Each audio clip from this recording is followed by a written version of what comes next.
Founded in 1999 by Jason Burks, Retrospec Films is Oklahoma's largest turnkey production company of its kind.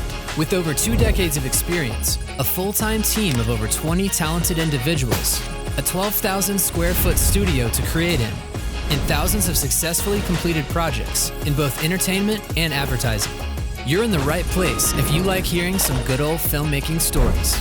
On this podcast, we will discuss the pursuit of creating things and the problems we solve by digging up projects from across the last 20 years and giving you a glimpse behind the scenes where the magic happens. You're listening to Retrospec Films from the Archives. Hello, everyone, and thanks for joining us on Retrospec from the Archives, where we dig up projects from the past and talk about the things we created and all the problems we solved on the way. We are a full-service production company with a bunch of people that like to do things that are complicated, so it's fun to talk about those. Today, we are going to talk about a project that, just to know from the get-go, got Best of Show in January of 2022, which was for Little Lighthouse, one of our favorite nonprofits in the entire universe, not just the world. Yeah. And this project, it is the best. And this project was called Dear World. So I think it would make sense. Let's start a little bit from the conception phase.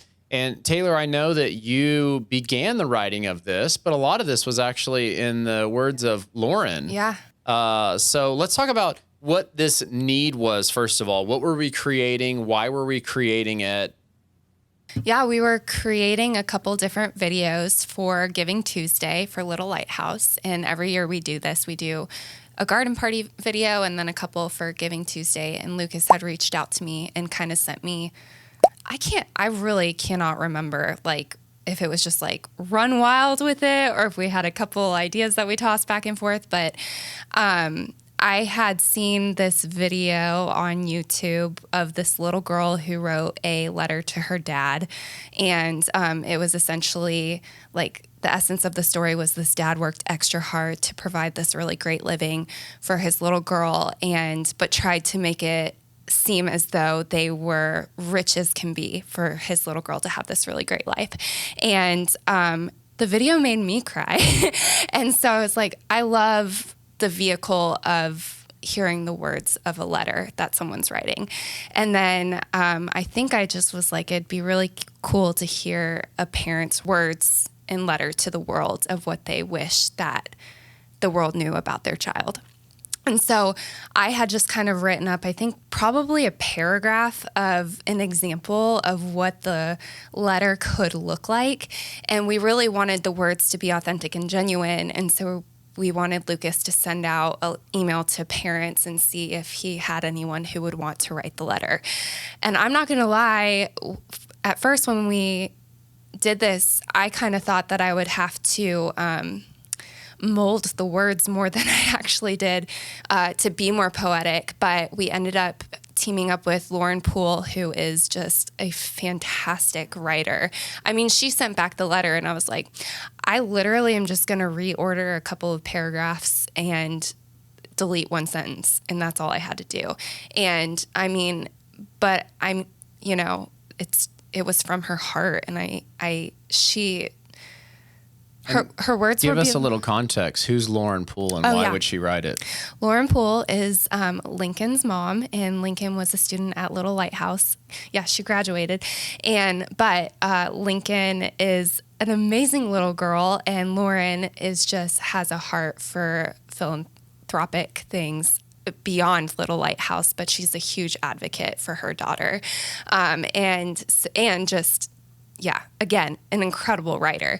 And when she sent back her script, we were like, holy cow. And I mean, the words are so vulnerable and honest. And I think I really appreciate Lauren for putting herself out there in the way that she did, because she didn't hide anything. And I think that was what made this piece so incredible, was the vulnerability behind her, letter to the world, but almost plea for them to,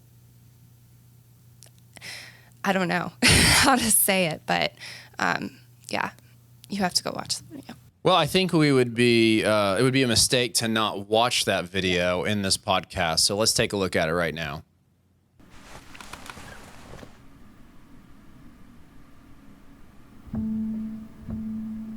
Dear world, I was nervous the first time I saw her too.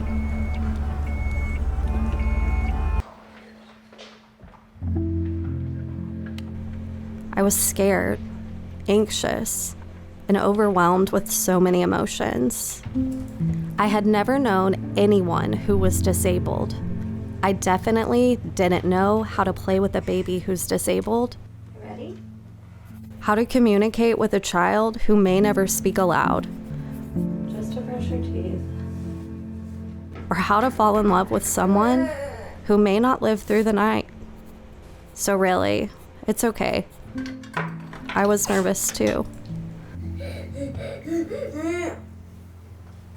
You're gonna survive this. You do everything. Yep. I'll tell you the trick to getting past these feelings.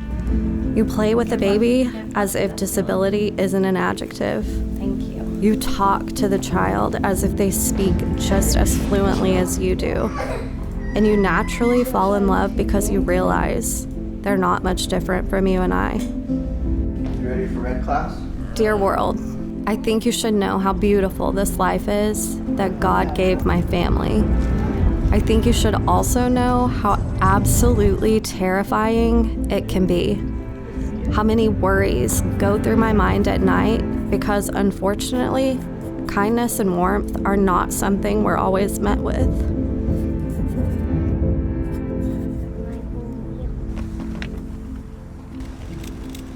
Some of you call me a super mom, but I'm just a mom faced with extra parenting challenges. I'm also a mom who is trusting you with my daughter. I'm trusting you to do your part in creating a more inclusive place for her, because in case you haven't noticed, it's not quite that. I'm trusting you to welcome my child with open arms and a warm embrace. I'm trusting you to speak kindness and life into those who look, walk, talk, or eat differently than you do. And with that, world, I need you to make an effort. Make an effort to educate yourself about disabilities. Make an effort to teach your children how to be friends with kids who may be different, and teach them to stand up for those friends. Make an effort to reach out to parents of disabled children and make sure we have the support we need, because oftentimes we don't. Acceptance of people who are different is a learned behavior and something I'm begging you to learn and teach. Lastly, world, please remember that my child's diagnosis does not define her. It is only a part of who she is. And if you took a moment to get to know her, you would see that too.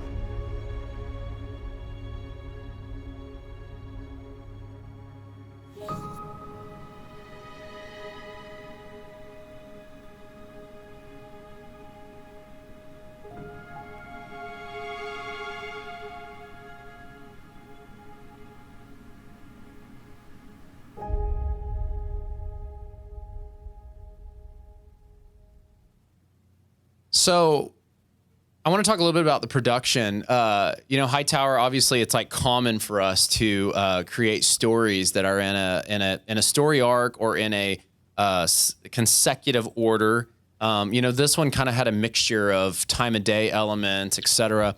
Talk to me just a little bit about the method of capture for this one and what we did and how we did it and some of those visual elements. Yeah. The little lighthouse shoots are always really unique. They're always special to me. We talk about what's your favorite shoot, or what's your and all these people think these big massive shoots are the favorite shoots, which they're great. They're fun, they're awesome, but when you really get down to it and ask me what my favorite shoots are, it's these ones, because they're most impactful. This is a message to the world, so it's how she sees the world, and trying to get that in other people's eyes. So really just filming filming throughout the day and just filming them day in the life of, it's really, there's not a lot of directing going on. You really are just following around, trying to catch those beautiful, unique moments that happen every day. We just so happen to be there with a couple cameras and some really good lenses, and we're able to tell the story through visuals, but going along with the poem, that was just great. I mean, it absolutely will make you cry. Oh, yes. I mean, it's just something special about that place that really opens up your eyes, opens up your heart to see the world in a different light, I think. Yeah, for those who don't know, the Little Lighthouse is a school for kids with special needs here in Tulsa, and it's a rarity. It's one of a kind in the world, and it has such a unique set of kids and parents and families there that benefit from it. But going back to that shooting style, I feel like, it's funny because from a mechanic's perspective, we basically had a handwritten letter. We did put together this writing of the letter with Lauren. Yeah. And threw a light up, gave it that nice morning glow, and did some macro stuff on the letter. I mean, she cried, didn't have to direct that much, and because it was her writing her actual feelings about her actual daughter. And then beyond that, we're just filming real things like her little daughter getting ready for bed and waking up in the morning, going to the park, hanging with her brother, just like having a everyday pizza life party. things. Having a pizza party, going to school, coming up there in the classroom. Yep. And it's funny because one thing I think about, Tayler, is I remember, because you used to work at the Little Lighthouse, and I remember one of the very first things you told me was like, and I don't know if it was actually what you just said a second ago, but I remember you just talking about like wanting to tell the story. I think it was maybe from the perspective of the kids, like what's going on in their head. Yeah. And, we still haven't really gotten to nail that one yet, but this was like one step closer, like in the mind and in the heart of the parents being truly authentic, truly vulnerable, which was really cool. I'm curious, and this isn't uncommon for me, and maybe it's just, I don't know why kids just will touch your heart, but usually when I'm filming things for Little Lighthouse, at some point I will get choked up. Tears will come. I don't know why. It's not like out of sadness. It's just like out of like an overflowingness of like, I want to give more. I want to help more. Hightower, maybe you could have you had those moments? Every time I walk in those doors, and I think it's because I realize I don't love enough. I see these kids and I see these people taking care of these kids, and I can see a kid with absolute disabilities to where they can't walk, but all they're doing is smiling and being loved. And then I realized, I was like, I don't love enough. I don't put that into existence enough. So I think, it gives you a different perspective of life. You walk away from there and going, I need to just help more. I need to do more. I always feel like that place just opens my eyes up a little bit to realizing that not only me, but a lot of people in this world we're not doing enough for each other, and that place is very special. If you have not been there or haven't donated or haven't even took a tour, you definitely should, because it will make you see something differently. Yeah. That's great. Well, I want to snip on over to the post-production a little bit. So let's, Hightower, why don't you go tag team Kyle in and we'll keep going. Cool. All right, Kyle, thanks for joining us. We're talking here about Dear World, and I'd love to just kind of get your perception, because I do think that this project was very, it wasn't like super written, but it was very written. And so it was very dialed, but at the same time, every project can die or come alive in the edit. Give a little bit of your perspectives on the editing of this and bringing all these visual elements that we captured together. Yeah, so I remember when we first started, I sat in your office and you kind of talked with me about what you're wanting out of it. And the big point of it, the big draw of the video was delivering this emotion of a mom who's pleading with your world, like Tayler said, about something that is really, really real for her. And so what we really wanted to get out of it was, we had the two perspectives. We had Lauren writing the actual letter, and then we had that day in the life documentary style of filming Lincoln and Lauren as they go about their day. So really the big perspective was making sure that we get that big emotion out of her as she's writing that letter, and then intermixing it with that day in the lifestyle. And really it was about motion and pacing and trying to get this message to deliver. I remember as I was, selecting music and pulling selects of all the footage, like if I wasn't like getting emotional watching it or listening to this music, then like I know that in the edit, it's not going to deliver. And so that's a big point of what we try to do in post-production, is just making sure that if we're not feeling it, then the audience isn't going to feel it. Yeah. And what Little Lighthouse is trying to get out of this and what Lauren is really wanting to deliver, it's not going to land. And so it was a lot of back and forth and trying to find the right tracks, pulling the right selects. Not only that, but like, when do you put in the letter writing side of it versus the day in the lifestyle? We started it by her writing the letter, if I'm not mistaken. Yeah. Yep. So she starts off with the writing the letter. So that delivers that first emotion of like, okay, what is she trying to get out of this? And you can see even in the video, y'all did a good job filming to make sure that she was also really emotional and like really stoic as she's writing it. Like she's pretty focused on what she's writing. So that already for the viewer and for the editor, you already get this image, this picture of, okay, she has something important to say. I'm going to listen. And then we instantly intercut it with her waking up Lincoln in the morning and you seeing that documentary style of, okay, like her life is a lot different than mine. And so you get this intermix of this dramatized writing and this documentary style that really makes it captivating. Yeah. So it was really just a matter of just figuring out where we cut in between those in order to deliver that message.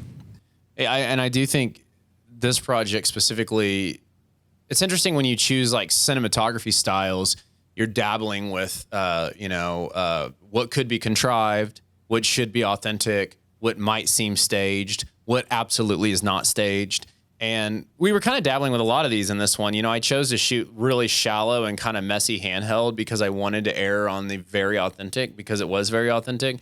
And I was never directing Lauren to cry, but she did cry. And this was her story. And so most of the things, there was no action and cut being called as Lincoln did what she did. It was just, how could we be on a fly on the wall but still shoot it beautifully? And because I remember watching, I don't even remember, maybe you do, Tayler, but I remember watching Proof 1 from your edit, and I didn't really have anything to say about change. It was just like, this is amazing and this is what it's supposed to be. But I don't think we had any revisions. Yeah, I think Kyle it, killed it. And I think that he's an incredible you are an incredible storyteller. And I think when Jason and I were talking about editor, we have fantastic editors, but that was something, you really are so good at capturing emotion and knowing the beats of emotion.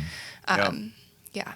Going back to editing, it really is rhythmic. Yeah. As you're watching these cuts, you don't want to feel like you're seeing cuts. You want to feel like you're watching something and seeing an emotion come across. And that's something that I learned from you, Jason. One of the first things I picked up here at Retrospec was editing is really, all it is emotion. Yeah. And if you can get someone to feel an emotion your whole entire time without drawing them out of it, then you did your job as an editor. Well, and I think you did a great job too. There were different there was the B-roll, there was the natural sound that was coming through with Lincoln, there was the voiceover that was super powerful from Lauren, there's the music, and you did such a beautiful job at marrying all of those elements and not letting them overpower each other.